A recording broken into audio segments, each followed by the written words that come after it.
So, as I said, hello everyone, welcome. As Amy said, my name's Joe, and just to give you a little bit of a summary of who I am and what team I come from and how we can help you. I'm a librarian, technically, although I'm not quite the sort of librarian you might be thinking of. I manage the Skills for Learning team as part of library services.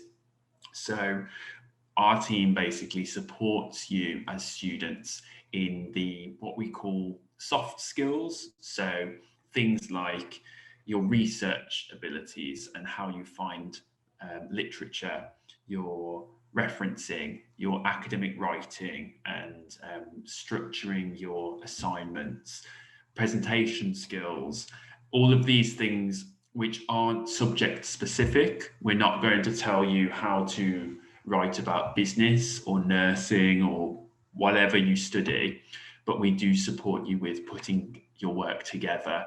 And it might not be the most exciting thing, but it is something which can really boost your marks. Your subject knowledge will take you so far, but then you also need to be able to construct your assignments appropriately. Um, and what I want to talk about today is how you can basically prepare yourself for online study, right?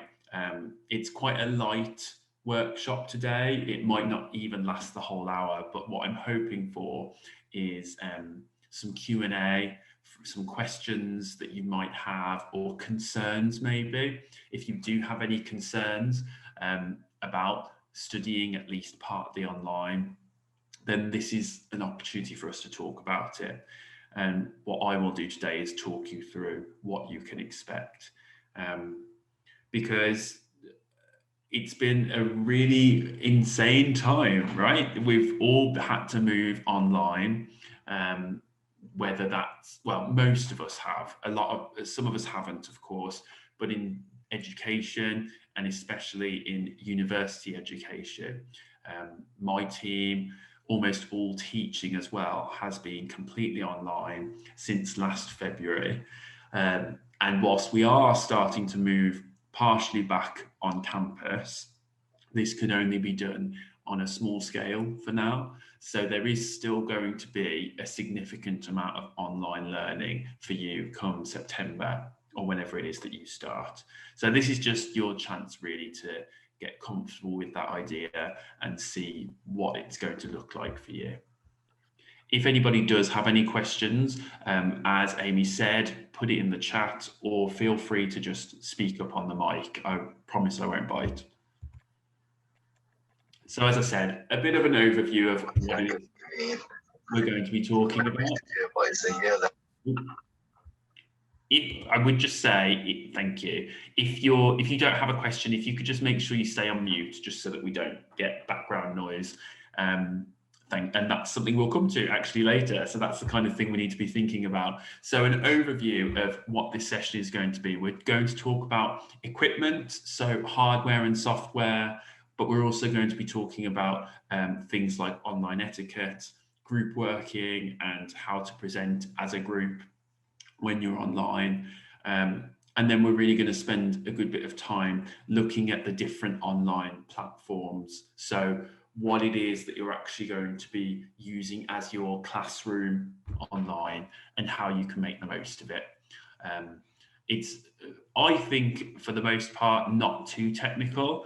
And the point of this workshop is to really break down any kind of fears that you might have about working online. So the first thing I wanted to talk about is hardware. So I do have quite a funny story about this, which is why I'm laughing, and Amy will know from this morning. But when I say hardware, I mean, what kind of devices are you going to be using for your online learning and for your learning in general? Okay, and that could be a computer, it could be a laptop, it could be a tablet, it could even be a phone. Okay, but I just want you to think a little bit about what it is that you're going to be using and whether it's enough, whether it's sufficient for you. For instance, I do know of some students who, for whatever reason, there are maybe many reasons, don't have a laptop or a computer. So they have been writing their assignments on their phones. Now, far be it from me to tell anybody that they shouldn't use one kind of hardware, one kind of piece of equipment. Often they don't have a laptop or a computer to use, but I want you to think about the options that are available to you so that you can avoid, if possible, writing an assignment on your phone. For instance, our libraries, which I know I said that most of our teaching is online, but our libraries are open at the moment, the university libraries, for using equipment such as a computer. If you don't have a computer or a laptop at home, perhaps that's something you need to think about. If you do have a laptop or a computer, that's fantastic. But perhaps you might also want to think about where it is that you're going to be using that hardware. I'm going to come back to this a bit later, but for instance, do you have a fairly quiet, calm space? I know, and I don't mean it has to be absolutely silent. I'm in my kitchen at the moment and I've had to turn the washing machine off. But do you have somewhere where you can create a safe space to use that hardware? Or are you going to just have to be using it on the go?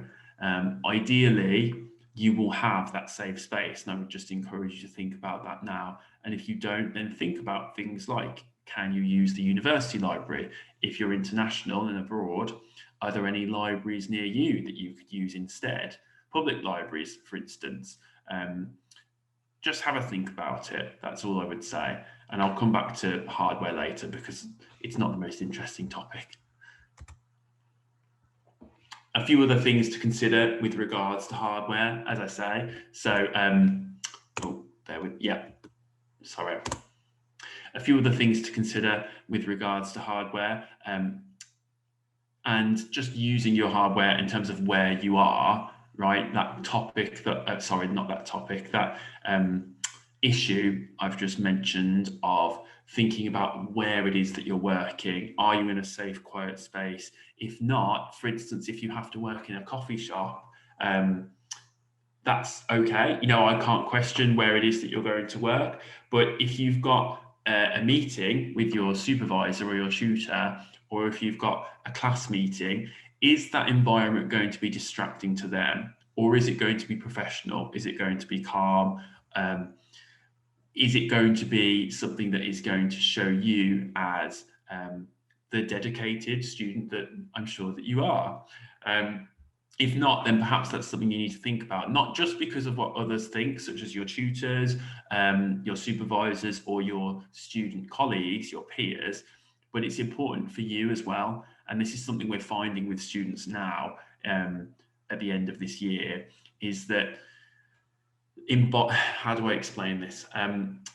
Presenting yourself professionally and presenting yourself as somebody who is keen to learn is also really good for you in terms of productivity, in terms of motivation. So that's why I mention thinking about where it is that you're going to be working and your space, because other people will see it as well, at least a little bit. Another thing to think about is setting up early. Now, this is why I laughed a moment ago, is because hardware, unfortunately, IT and tech does fail us sometimes, and that's just something that happens. So I would really encourage you, just as you did today, you know, coming in and you were all ready to go, which was fantastic. When you have lectures or group meetings with other students, or a one-to-one perhaps with a tutor to discuss an assignment, it's always worth setting up about 15 minutes, 10 minutes early, because this morning, my own laptop, 2 minutes, I think, before a meeting that I was going to have, and I did end up getting to, but 2 minutes before, my work laptop actually crashed and won't connect to the internet now. So that's why I'm here in the kitchen on my personal device instead, because these things happen. But I have that buffer, that time window of kind of knowing to prepare for meetings. And I also have my backup plans. I'm lucky enough to actually have 2 devices if that weren't the case, then you could only do so much, but at least you can be ahead of time so that you can use your phone perhaps to let the person know you're going to be late. Not only is this just respectful, but it reduces your stress as well. And that's something that we didn't really have to worry about before the online learning world, but it is something that is worth thinking about now, because it's not easy to let somebody know if something's going wrong unless you have that time. I've already talked a bit about sort of distractions in terms of your space, but a few other examples, things like my washing machine. So my partner and I were having our breakfast this morning, and the washing machine, they turned it on, and it was only then that it occurred to both of us that I actually need this room. So little things like that can crop up. If you've got children, I completely understand that's a more difficult thing, but it's worth having a think about. For instance, maybe talking to your child, if they're old enough to understand it all, about the fact that you will be working sometimes from home, and perhaps having a plan. If there's another parent or adult around, perhaps they could help out with distracting the child, or you could have a think about how you're going to have that distraction there, if possible. And there's all sorts of things. Some things you can't avoid, right? And that's something that I also want to emphasize, is that you can't avoid every distraction, and that's okay. We all understand that we're all working in new and often challenging times, but it is also important, and this is something tutors have expressed to us, that they do expect the kind of a clear effort, to make the best of it, and not, for instance, to just be I've had students on having one-to-ones and appointments with their tutors on the bus, on their phone, which isn't, it could be frustrating for the tutor, not just because it's not the most respectful thing, but because it's not good for you as students. And I guess that's really what I want to emphasize throughout this short session today, is that all of this is so that you can be the best student that you can be.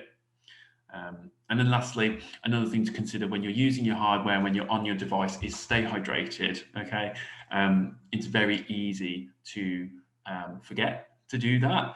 It's very easy to forget to keep drinking water. It's very easy to also forget to keep stretching, standing up, doing a bit of that, standing up and just moving around. I know, for instance, that I have done so many laps of this house in between meetings, just because it's really not good for the body or the brain to just be sat in one position, especially if you're hunched over. I'm hunched over right now, because that's just the way this room is built. But you do need to have a think about looking after yourself, and staying hydrated is one of the main things that you can do there. I know that this stuff perhaps might sound like, oh yeah, I know that, but it's nothing that you don't already know. It's stuff that you need to remind yourself of, because again, as we know now, COVID-19 is going to be here for a while. So we do need to be prepared for things like sudden lockdowns, having to move online quickly, because what I don't want is for your education to be disrupted any more than it needs to. So that's enough of kind of about hardware and equipment and that kind of thing. I want to talk a little bit now about the different kinds of software that you can access, and kind of the rest of this session will focus on different types of software. And for anybody who's not sure what I mean, hardware is the equipment, computers, devices, that kind of thing. Software is the programs that you will have on your equipment, basically. So things like PowerPoint, things like Microsoft Word, YouTube, Google Drive, Google Chrome, things like browsers, that sort of thing. Okay, so there's a lot of free software that's available to you as a Wolverhampton student, and this software is kind of the crucial stuff that you will really need in order to succeed as a student. So the full Microsoft 365 suite, so Outlook, emails, Word, PowerPoint, Excel, OneDrive, all that sort of stuff. Microsoft Teams, obviously, lots of all of that stuff is freely available to you as a student. And there is a link there which will be shared, which will take you straight through to where you can download that. One of the things that we've found, actually, which we didn't really necessarily expect, is that as soon as we moved online, we had a lot of students who were really struggling to, not so much to get access to things like Word and PowerPoint, but they just really didn't know how to make the most of it. They struggled with just using that software, especially Word comes up a lot. And I want to emphasize here that our team does and can support with that. So once you arrive, we're not really covering it today, but once you arrive at the university, you can have a one-to-one appointment with us, and we can take you through things like how to use Word, how to use PowerPoint, the things like how to create a contents page or how to put page numbers on. Page numbers, for instance, are often needed as part of your submission. Little things like that crop up and people don't know how to do it, and that's understandable, but we're here to help with that. It doesn't have to be a one-to-one either. We will be running short bite-sized workshops for our current students on things like using that software. Another thing that you can do, which I'll come back to later when we talk about Canvas in more detail, is request a group workspace on Canvas. Now, for anybody who doesn't know already, Canvas is the, how do I describe this? It's called a virtual learning environment, and it's basically the world, so to speak, the place in which a lot of your learning will take place. So a lot of your online lectures will take place in Canvas. You will submit your work in Canvas. It's where your course materials will be held. You can communicate with other students on Canvas. So it's kind of like a hub for a lot of your learning.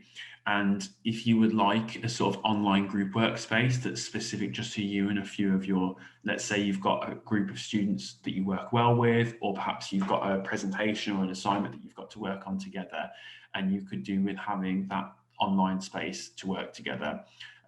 You may find you don't need it. You might just want to use, different platforms, even WhatsApp or something like that. That's fine. But as I'll explain later, Canvas does have quite a few features, and if you'd like that, we can create that for you and just let you use that.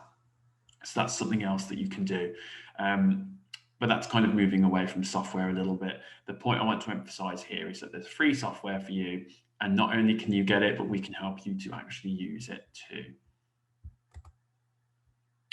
A little bit about online etiquette then. So a few things that just really will save you time and frustration, will save others time and frustration.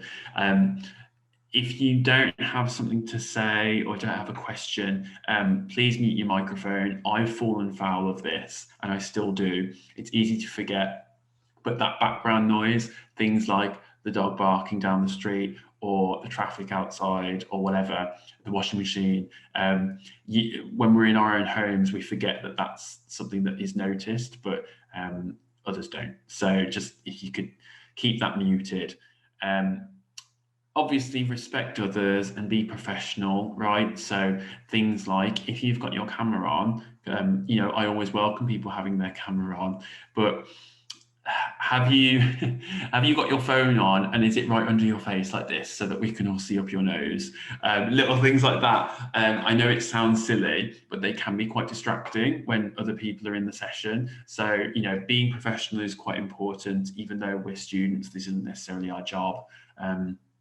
And using chat appropriately. So do try to avoid, sometimes students will ask questions which are which aren't relevant to the session, and that can be quite distracting for the presenter. So if you've got a question, please feel free to ask it, of course, if it's to do with the topic that's being discussed. But if it's a completely different topic, let's say, for instance, if I'm talking to you about academic writing and then I get somebody asking about accommodation, that can be quite distracting. So I'd recommend you don't do that, especially in your lectures as well. Lectures will often have hundreds of people in them, so your lecturer can't really be answering those kind of questions. But as I say, asking questions and engaging is an important thing to do. It's just about, knowing what's the appropriate time to ask certain questions. You can raise your virtual hand as well. I'll talk through how you can do that, which is also a good thing to do before asking a question, especially if you want to speak on the mic. It's a good idea to just raise your hand. And then finally, you can have what's called a virtual background. So again, this is great if you do have those distractions at home that there's nothing you can do about, and sometimes that will just happen. If you've got limited space, for instance, you can use a virtual background, or even just blur your background a little bit if there's a lot of things in the background that might distract other people in the session, then that's a good idea as well. So these are all things that we've learned over the last year, by the way. This isn't stuff that you would have to know straight. I wouldn't expect you to know this now. That's why you're in this session. And we've only learned it after a year and a half of learning online. We also have the student charter there, which is Wolverhampton's student charter, about kind of discussing these things like student etiquette and expectations of students when they're learning at the university. So that's etiquette. Now we're going to talk a little bit about what I mentioned earlier, platforms. So those online environments where you can do your learning, and where especially you can engage with others, you can discuss, teach, learn, all of that. Now there's kind of 4 key ones which have occurred over the past year or so. Well, some of them existed a lot longer, but that have been used the most. We've got Big Blue Button, which is that BBB in the top left, which is a part of Canvas. Canvas being that online environment I mentioned earlier, where you do all your submissions and things. Big Blue Button is a part of that. We have Microsoft Teams, we have Zoom, which obviously we're in now, and we have Google Meet. And as you can see, all of those have various features. Okay, so they all work on all devices. They all have an app, but also can work online, which is helpful. I'm not using the Zoom app today. I'm using the online feature because I'm on this old laptop. They all have video and audio. They all have the ability to screen share, which is really important, especially if you're working in a group. They have breakout rooms, which is not so much a feature that's used that often, but certain lecturers will use it. It's when you can sort of split up a large group of people into separate, smaller rooms. And they all have the whiteboard, which again is a great thing for group work. And I'll talk a little bit more about what that is later. As you can see, I'm just going to take a sip. Pardon me. As you can see as well, all 4 of them have a certain number of people that can use them at any one time. So Big Blue Button, as you can see, is up to around 150 people can use that at any one time. They can also raise their hands, which is a helpful kind of feature for them, as I mentioned earlier. In fact, I think all of them, actually just Big Blue Button and Teams are the only 2 that allow you to raise your hand, which is why they're one of the reasons why they're one of the most popular.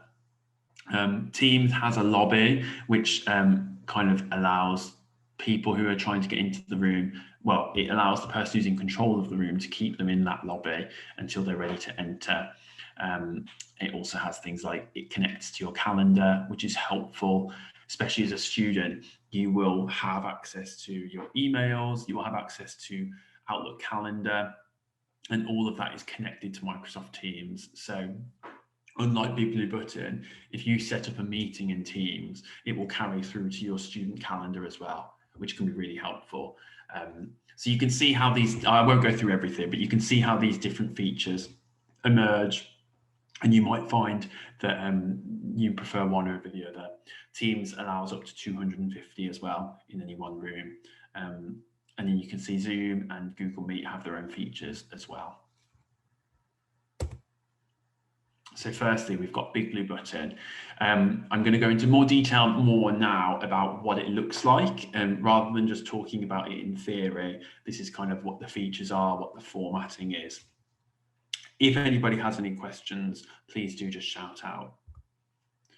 So as you can see here, we've got a few things going on, and I know that there's quite a lot on screen, so I'll try and break it down for you as much as I can. But basically in the top here, you can see this is what the big blue button screen looks like when you're in it. And along the left, you can see a participant list. So there's only one person in there. You can see that it's Joe Field, which is my colleague. That list would be longer if there were a group of people. Let's say you're in a lecture, or if there's a group of students. That's where you'd see everybody else who's in that lecture with you. You'd also see the lecturer or the tutor presenting. So you could select any of those people, you could give them a private message, or you could, if you had to, let's say as a tutor, mute them. You can also see just to the right of that, we've got the chat panel. Now it's empty, but just underneath where it says invite a guest to join this meeting, you can see there's that chat panel, and that is where you would engage in chat with people, instant messenger, and just, easily chat with people during the lecture without interrupting necessarily. We've got a few different options here as well, like a few different features. So moving to the right, this is where slides would be shared. For instance, this is where this is kind of like a generic screen right now, but it's where the slides would go. It's where, if you were sharing your screen, it's where other people would see what you're sharing with them. You can see at the top, we can start recording if you wanted to in a group presentation, a group assignment, for instance, or some group work.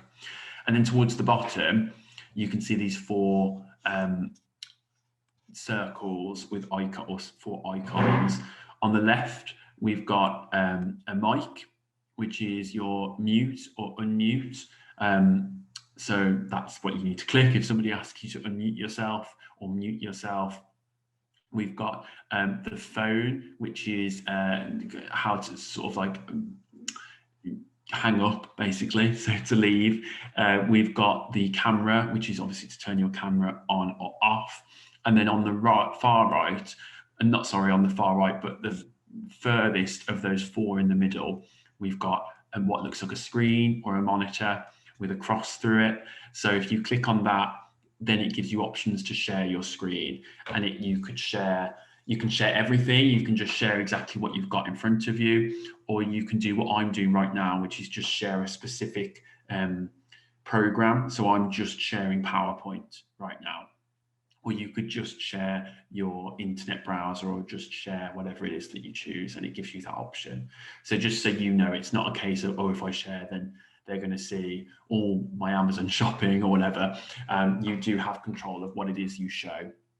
And then on the far right, you've got that little hand. I don't know whether you can make it out, but that is how you would raise your hand to ask a question or to make a comment. So that is how Big Blue Button looks, really. Once you are here, and like once you fully on Canvas, then you'll get more used to using that. But it's not too complicated. I know that it looks like a lot right now, but once you've done it a couple of times, it's amazing how quickly you just kind of get used to it, really. And Big Blue Button is actually the format that we use most in our skills workshops. And that's mainly because we already have a Canvas page. We have a lot of information on Canvas. So it made sense for us at the start of the pandemic to just move into Big Blue Button, because we already had a list of all the students we might need to invite or bring over to sessions from Canvas. A few more things that you can do. So on that cross on the left, that lighter blue cross, you can do things like start a poll. So a vote, if you like, and this is really useful if you're teaching, but regardless of whether you're a student or not, you could start a poll asking, for instance, how people are feeling in terms of confidence about a topic, or what they know about a topic, anything that you like, really.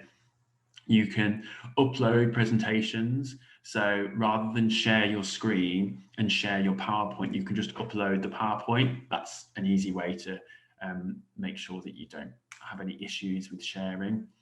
You can share a video, so as kind of a separate video, or you can select a random user if you wanted to. I don't think you'd really want to do that, but it's worth knowing.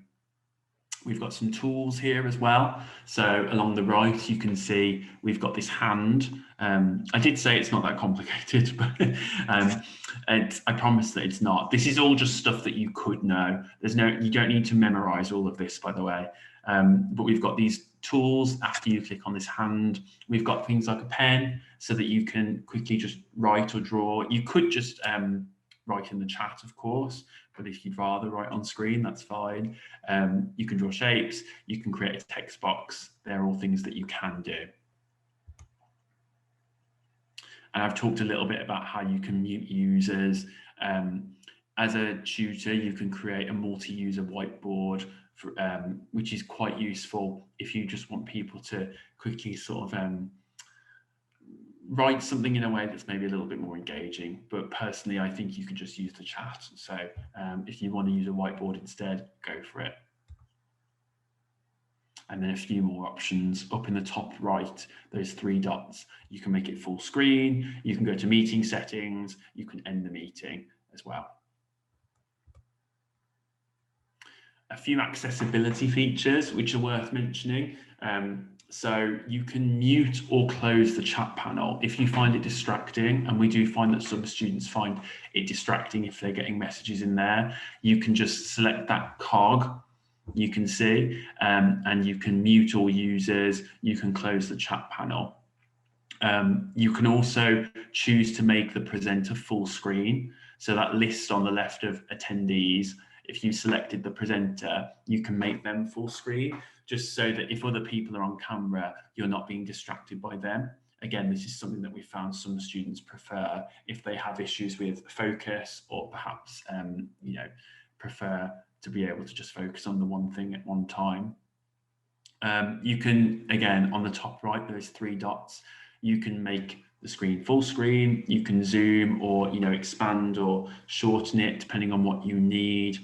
And any recordings that you make will have captions on them, just like this session today has captions. So that's worth remembering when we're putting on sessions, but also worth remembering if you like to use them or if you need them. Does anybody if anyone has any questions about Big Blue Button, as I say, just shout out, otherwise I'll carry on.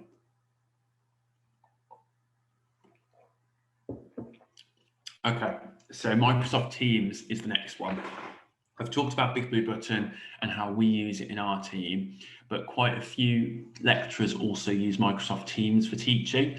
And I've mentioned that it connects to your student emails and your student calendar. So you might find that for smaller discussions or group work, you would prefer to use Teams, which is absolutely fine. I'm going to talk about that now. So this is what Teams looks like on the on the basic level if you're in a call. So Teams also has like chat functions and things, but if you're in a call with them, you can see that there's this black screen at the top. Now that would normally be like a home screen, or it would be the camera of the person you're talking to. And you can see along the top right here, we've got a few different options, and that's what I'm really going to focus on in a moment. And then towards the bottom, you've got lots of different programs open. So that arrow in the top right, that red arrow that's pointing to that top right, is the share option. So when you select that, these at the bottom, these windows will also come up, and they're your different things that you could share. So for instance, we could share a PowerPoint. We could share, there's a few different PowerPoints there. We could share our browser. You can see that we've got Chrome down there, second from the left on the bottom. So you would just select that share option in the top right, and then you get those different options that you can share with the people who are on that Teams chat with you. We've got the mic again, so that's how you would mute or unmute yourself. We've got the camera again, and that's how you would turn off or on your camera. And then we've got further options. So if we select those 3 dots, then we get options such as making full screen. The person who has got their camera on or whatever it is that's being presented, you can, make it full screen again, so that maybe you don't get distracted by the chat. You can also go into gallery view, which is the opposite, which is where everybody who's got their camera on can be seen, where the chat can be seen. There's things like start recording. There's lots of stuff there that, to be honest, I've not really used, and I don't want you to feel like you have to know all of this. But things like meeting notes, you can make notes if you like within Teams, or you might just prefer to make your own notes, which is absolutely fine. We've got a few different options there, called like breakout rooms again. So that kind of little square within a bigger square is to create breakout rooms. And then you would select the number of rooms. So let's say if you've got 10 people in your Teams chat, and then you create 2 breakout rooms, it will split them evenly. So 5 people will go to one, 5 people will go to another. And after a certain amount of time, it will the rooms will close down and you'll come back to the main chat, or you can do that manually and just do it yourself. There is your raise a hand. So again, this is going to be an important one for Teams. That's how you would raise your hand. You can also do little things like a heart. I wouldn't recommend, again, coming back to that professional kind of professionalism, maybe not the best place to put a heart if you're in a lecture, but that's just my feeling. Generally, raising your hand to say something is a good idea, maybe giving a thumbs up if your tutors ask you a question. And then we've got the messaging option. So again, if you've got your full screen option so that the whatever's presented on screen is taking up the whole screen, you would click on that to get your messages back. Automatically, your messages will be shown when you open up Teams, but that's just worth knowing. There you go, you can see, so that's when it's full screen. Well, technically that's got the slides at the bottom as well, which would come up when you're trying to share. But if you imagine that black screen that's kind of being squished would be taking up the whole thing, and then you click on chat and then you get your messages option. And then finally, we get our participant list on the left. So again, if you wanted to see who was in the group or the lecture with you, if you wanted to find somebody so that you could message them privately, you select those 2 people on the left, and then you get your list. And of course, in case you haven't missed it, you've got the big red leave option if you need to leave the team. A few accessibility features. Again, I've talked about this. You can close the chat panel by selecting the options. So just as a reminder, it's those 3 dots almost in the middle of that long line. You can close the chat panel. You can pin the presenter to appear full screen. You can, just like Big Blue Button, zoom or zoom out or zoom in to change the layout. And you can, as Amy has done today, you can enable closed captions. So you don't have to wait for the recording to be finished, which is something Big Blue Button does need. You can have closed captions enabled by selecting that option. Can you see it says turn on live captions towards the bottom? So that's another really great feature for Teams in terms of accessibility. And then we've got Zoom, which again, you've all used Zoom presumably to get here. So I won't stick around on this one for too long, but you can get it for free in case you weren't aware. You can get it on the Apple Store, you can get it on Google Play. And yeah, that's pretty much it, because I don't want to talk to you about something that you've obviously already used a little bit, but it's much all the same kind of features that we've already talked about here, really. Including the captions, which Amy has enabled. And then we've got Google Meet as well, which again, isn't really used very often. I think we've only used it in our team once, but much like the others, it's all got much the same features. You can download it for free, again, on the Google Play or App Store. You can do things like create a new meeting, invite others to an online meeting or join a meeting. And it all has really the same sort of things.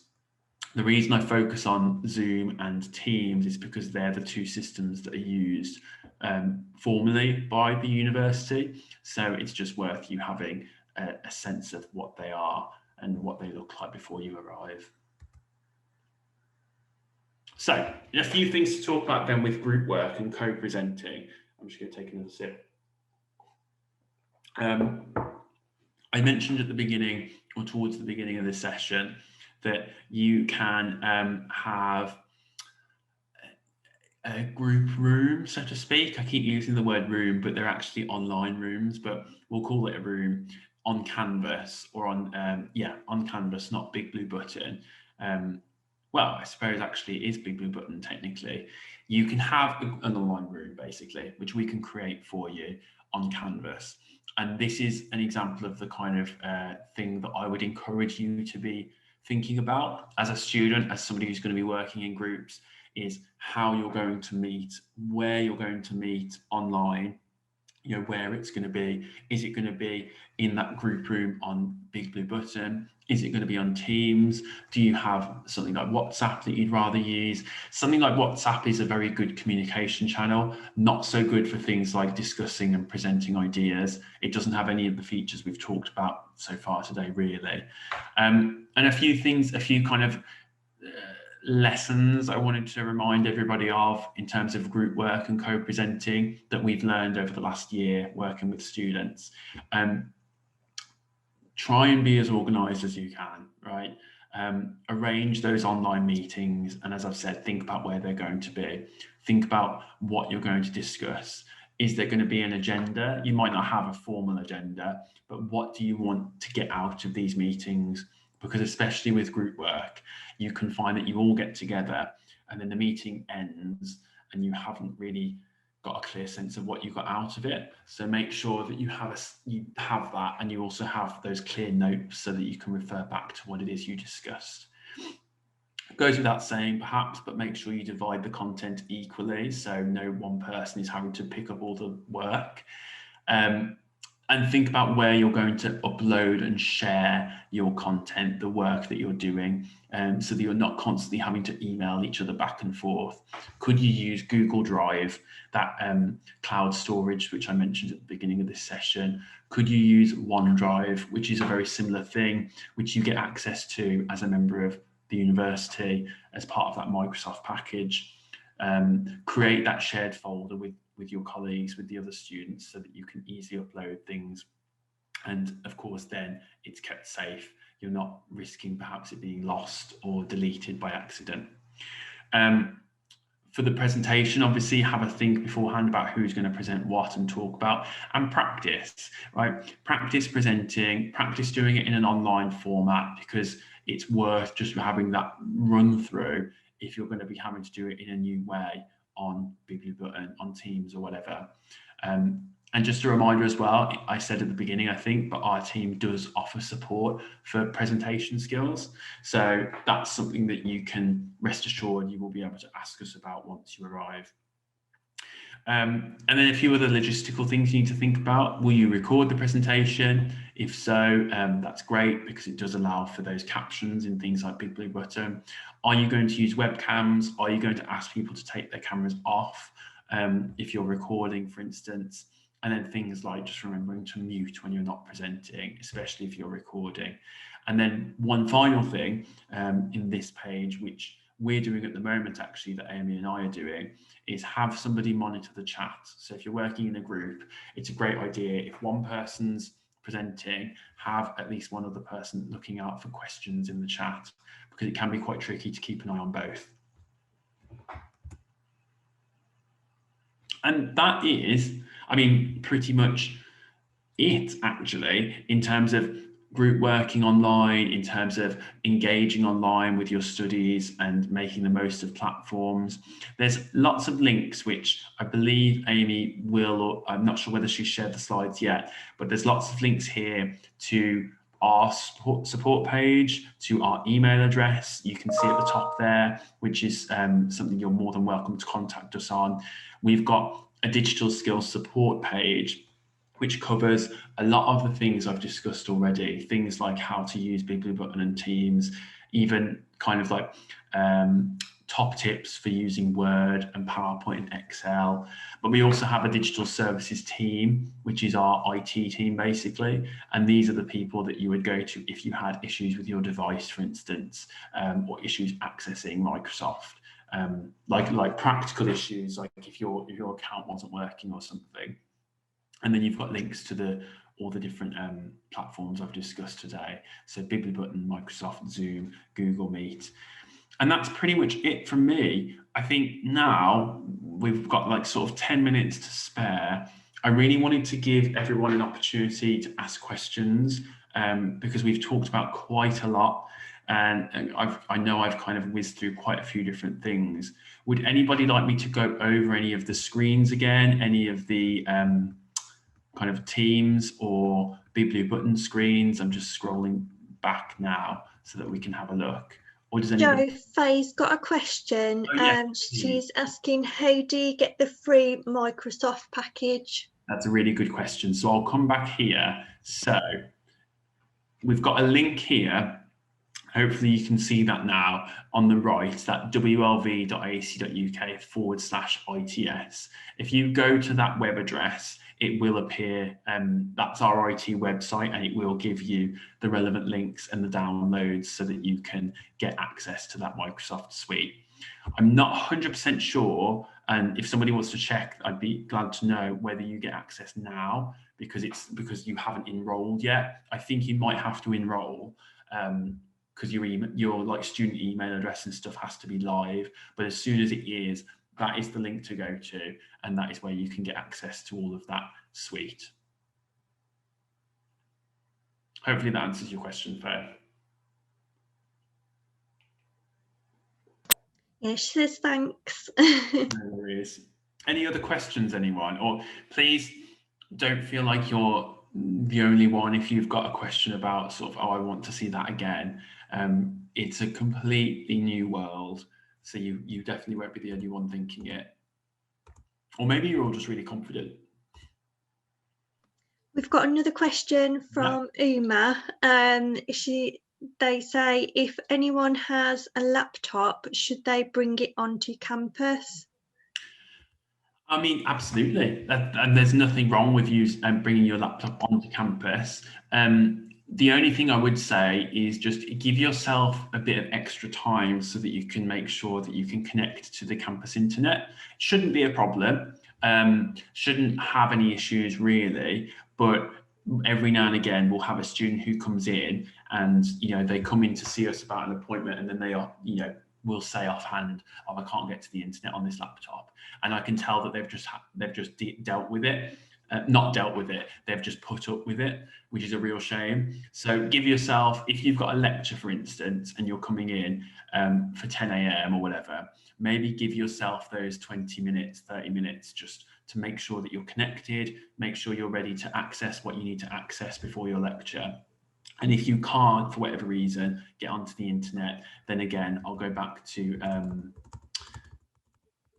this one. Sorry, I'm going to scroll through all of these, but it's the ITS, it's digital services that you would need to contact. So if you go to that link again, that ITS link, which is the same one where you get the Microsoft package, there will be contact details for you to get in touch and just say, I've got my laptop, I've brought it on campus, it's not connecting, and they'll be able to work that out for you.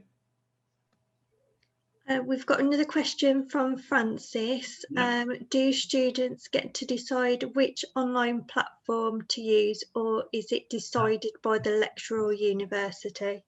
It depends, is basically the answer. So at the moment, it's kind of somewhere in between. So definitely a year ago, it was a case of tutors were sort of learning themselves and would say to students, do you have a preference? Now, I think it's more kind of tutors are getting used to what works for the class. It might be Teams, it might be Biblibutton.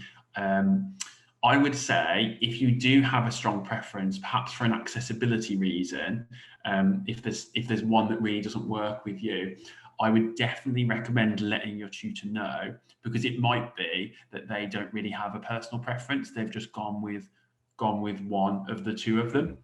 That's certainly, if students had said to us, we would like Teams, not Biblibutton, then we would have moved. But nobody seems to care that much. So I would say if you and maybe a few other students feel a strong preference, let your tutor know, and it may be that they can just move things over. There's not one clear winner. But yeah, sorry, it's a bit of a wishy-washy question. It's basically depends on if your tutor has any specific reasons for using one.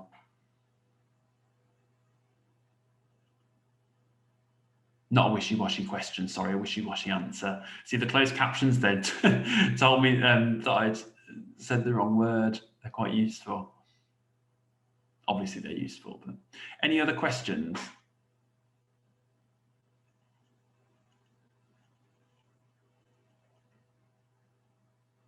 I hope people feel that this has given them a sense of what to expect. If there is anything that they were thinking they needed to know or are feeling anxious about, I do hope that you feel that you can ask, and I'm really glad that we've had some questions. But if no more questions, then I've covered all the content really, Amy. We've just got one more question from Faye. She says, how are current students finding the online learning? Do they prefer it? That's such a good question. Thank you for asking, Faye. Again, it's such a mixed bag. So we in the skills team, pretty early on, we updated we have like a feedback form, so to speak, or a survey that we send out on a monthly basis to everybody who's attended either an appointment or a workshop or whatever. And we quickly adapted this to also account for online and like how things have been for them. And we were really pleasantly surprised by the majority of students saying, actually, it's really good. And that's not just because of us and us being fantastic. It was because of things like people with children, for instance, like as much as children can be a distraction at home, the school run and that sort of thing meant that in ordinary times, mothers or parents wouldn't have necessarily had the time to drive onto campus for a workshop. So having that ability to do it from home was a real benefit. Also, people who don't have children, but just generally don't really have the time or don't want to use the time commuting onto campus for an hour and a half library session, were really enjoying the fact that it could be done from home. Things like the engagement and the chat and the fact that people were interacting more than maybe they expected really boosted people's kind of confidence and how happy they were with online. However, there are still, it's a minority, at least in our feedback, but there are still some students who really struggle with it.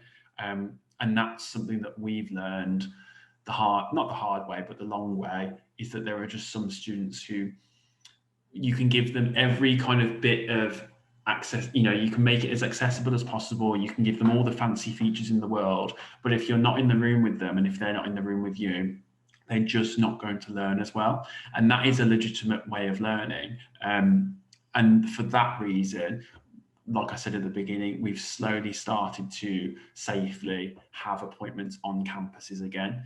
I've only been to one of these so far. It's been in place for about a week and a half, 2 weeks.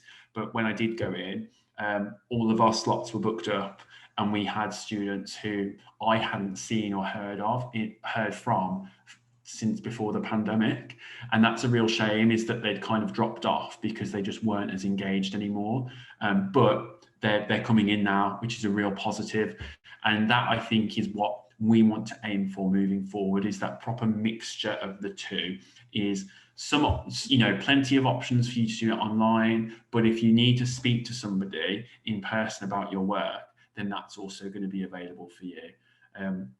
So the long and short of it is, we've got a mixture of people feeling different ways about it, and therefore from September, touch wood, as long as nothing goes wrong, we will have a mixed approach for you. Does that answer your question? I feel like I'm giving some sort of like political speech there. I'm sorry. No, she was happy with that answer. She says, perfect, thanks. Any other questions? You've asked loads, so thank you. No, there doesn't seem to be any more questions. Amy, are you okay to send? Oh, no, I haven't sent you the slides, have I? Shall I send you the slides? Yeah, if you could.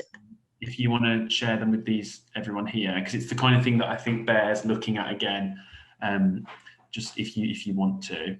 Of course, everyone who's attended, I'll get that sent out to them today. Thank you, Amy. And just thank you everybody for attending as well. It's been a real pleasure. I know it's a bit of a weird one online, or it might be as your first one. I'm used to it now, but just thank you so much for coming and engaging with the questions. And I can't wait for you to join. I think it's an exciting time to be part of the university, actually. Now that there's been a year of us kind of getting used to all of this, it's going to be for the better.